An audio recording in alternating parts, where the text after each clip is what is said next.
बड़ी भात बने बाई देव तो के चढ़े बाई बड़ी भात बने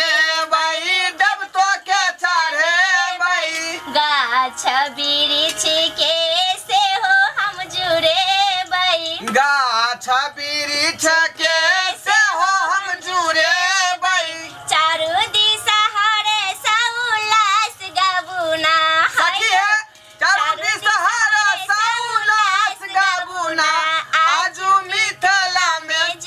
शीतल पावन होय छै ना आजू मिथिला में जुड़ शीतल पावन होय छै ना जुड़ शीतल पावन होय छै ना यो अंगना गम गम गम कैना जुड़ शीतल